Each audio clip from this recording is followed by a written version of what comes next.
Alam mo ba na bago sumikat ang BTS, muntik na silang mag-disband? Noong nagsisimula pa lang sila, talagang nahirapan silang makilala. Sa mga unang taon nila, halos walang suporta mula sa mga tao at media. Isipin mo, nag-perform sila sa mga maliliit na venue at madalas ay kakaunti lang ang audience. Pero hindi sila sumuko. Ang sipag at tiyaga ng bawat miyembro, kasama na ang kanilang passion sa musika, ang nagdala sa kanila sa tagumpay. Habang patuloy silang nag-eensayo at naglalabas ng mga kanta, unti-unti silang nakilala.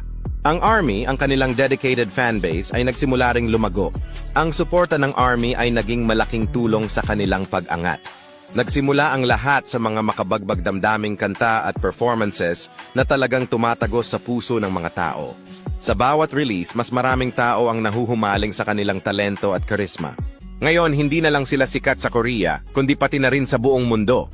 Mula sa mga sold-out concerts sa iba't ibang bansa hanggang sa mga record-breaking albums, talagang napatunayan ng BTS na ang pagsusumikap at dedikasyon ay nagbubunga ng magagandang resulta.